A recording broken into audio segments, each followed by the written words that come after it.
Very common question ఏందంటే చాలామంది అడుగుతుంటారు. మార్క్ టెస్ట్‌లో గాని, రియల్ గేట్ ఎగ్జామ్‌లో గాని మనము ఫస్ట్ ఏ క్వెషన్‌లు అటెంప్ట్ చేయాలి? 1 మార్క్ క్వెషన్‌లు అటెంప్ట్ చేయాలా? 2 మార్క్స్ క్వెషన్‌లు అటెంప్ట్ చేయాలా? ఈజీ క్వెషన్‌లు అటెంప్ట్ చేయాలా? కోర్ సబ్జెక్ట్ ఫస్ట్ అటెంప్ట్ చేయాలా? లేకుంటే కాంప్లెక్స్ క్వెషన్స్ ఫస్ట్ అటెంప్ట్ చేయాలా? అని చెప్పి చాలామంది అడుగుతుంటారు. ఈ క్వెషన్‌కి ఆన్సర్ ఏందంటే మనము మార్క్ టెస్ట్ రాస్తుంటాం కదా! రియల్ గేట్ ఎగ్జామ్ రాయకముందు మార్క్ టెస్ట్. అక్కడే మనం ఒక అనలైసిస్‌కొచ్చేసి, ఒక కంక్లూజన్‌కొచ్చేసి, ఆ కంక్లూజన్‌ని మనం రియల్ గేట్ ఎగ్జామ్‌లో అప్లై చేయాల్సిందుంటది. నేను ఒక బెస్ట్ స్ట్రాటజీ చెప్తాను. నేను ఫాలో అయింది మా ఫ్రెండ్స్ నుంచి నేను ఆహ్, గ్యాదర్ చేసిన ఒక మంచి ఆహ్, స్ట్రాటజీ చెప్తాను. మనం ఏందంటే, మనము forget about it is 1 mark or 2 mark. Forget about it is aptitude mathematics or core question.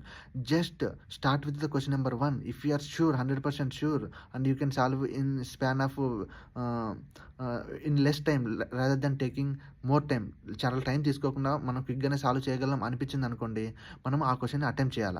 మీకు లేదు ఆ క్వెషన్‌కి ఆన్సర్ చాలా లెంగ్తీ టైం పడుతుంది అనిపించినప్పుడు మనం స్కిప్ చేయాలా. మనకు ఆ క్వెషన్ అనేది మన టాపిక్‌లో నుంచి మనం ప్రిపేర్ అయిన టాపిక్‌లో నుంచి రానప్పుడు దాన్ని స్కిప్ చేయాలా.